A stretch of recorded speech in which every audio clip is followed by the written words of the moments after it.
Excuse me. What? Are you staying long? Reed, let's... You're doing this. Reed's if you're think about it. You'd be... I trust...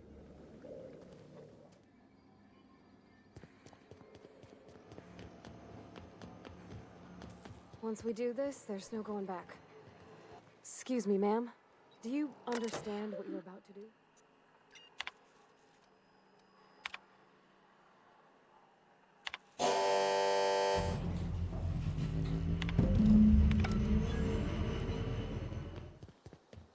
Oh, that's Thomas. He used to follow me around. That's the thing about growing old. Your eyes start to fail. This is all. I want to ask you this in private, away from the eyes of my flock, so they do not see me lose my temper. You want my flock? Go talk to Grace and Thomas. And you tell Reed Thompson that I will never return to Edgewater. I would rather die among my flowers than live under his management. You offering to cross Reed off, huh? This some sort of twisted reparation for what you've done? Or you just looking for a chance to sow some chaos? Kill Reed if you must, or talk him into leaving if you can. He and I are not sharing the same four walls together.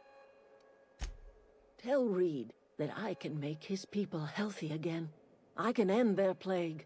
Start a new garden right in the cannery. 3 square meals for every man and woman in Edgewater. Tell him how I've made the Vale bloom again. The soil has whispered its secrets to me, and I alone know how to breathe life back into the earth. The secret is human corpses. I've been grinding them up in my fertilizer for years. Marauder, worker, don't matter much to me. The human body is rich with nutrients.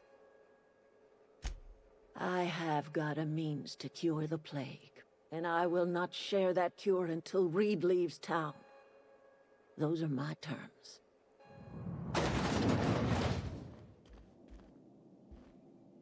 This is a fine day, friend. Power flows through our town like a cool stream of water.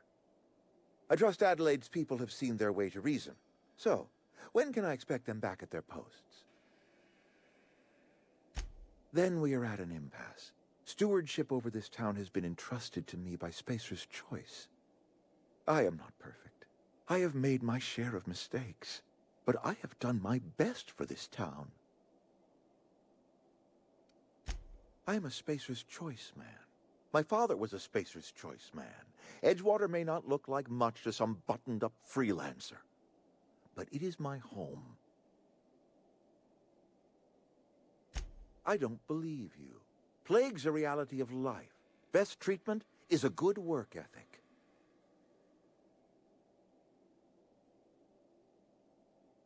You are disparaging our parent company, and it is not appreciated.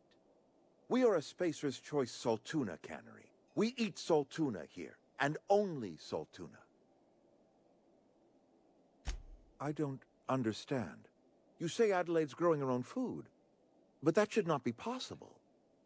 The soil's gone sour. Company said as much. Our own botanists couldn't grow decent crops for us, so the company got rid of them and shut down the greenhouse. You'll excuse me for being skeptical. How exactly is Adelaide growing crops in barren soil? And when you say special fertilizer, you mean what exactly?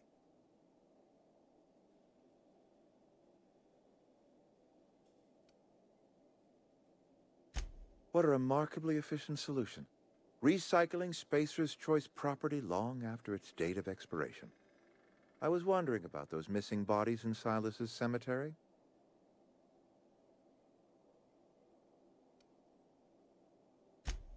So Adelaide wants me gone. Trade my life for the life of the town. You understand what she's doing. If I leave town, I am as good as dead. If I stay, Edgewater will die of attrition. Adelaide has discovered some secret cure for the plague, and she is holding my town ransom.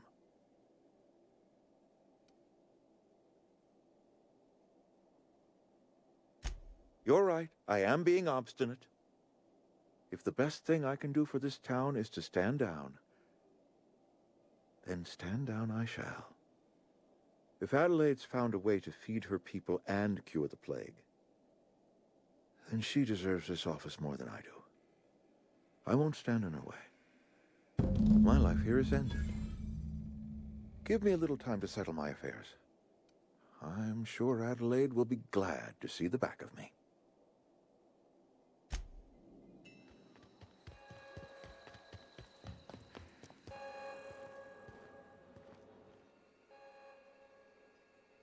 Look at that. The snake's come back. I never thought I'd see the day that Reed Thompson abandoned his post. Suppose we all have a breaking point. Suppose it's time our flock made our way back to Edgewater. We must tend to what remains of the town and carry on with our lives as best we may. You're vexing to me, you know? Injuring us with one hand, helping us with the other. Here, I'm giving you something to leave us be. It's a ransom, you understand, not a reward. You're telling me you did all this just to put me in charge of Edgewater? Stranger, you are some kind of twisted. I might turn that old cannery into a garden. Got ourselves a whole cemetery bursting with bodies. I need some time to gather my personals. Long walk back to Edgewater. Got a considerable burden to carry.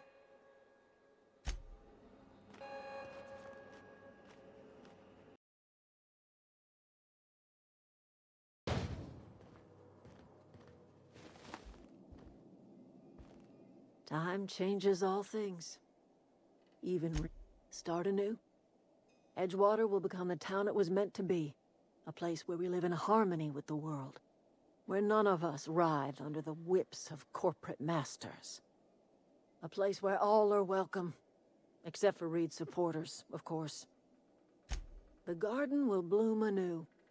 I have plans to transform the old cannery into a nursery, with crops enough to feed a town. Saltuna was making the town sick. From now on, if anybody's hungry, they may feast from the bounty of the soil. But of course, and now we have a whole cemetery to ourselves. This is where the magic happens. Well, science.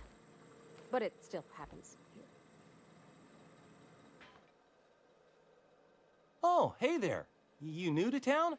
I mean, you don't look like you're from around here. I won't take back when and now I got a proper engineer's job. Only I don't... See? I'm learning things already. From our own graveyard, just outside the gates. And Silas had not even an inkling. What do they pay the man for? He spends all day digging graves, Vicar. Sir. Sometimes he's got to sleep. Yes, of course. My reaction was unreasonable.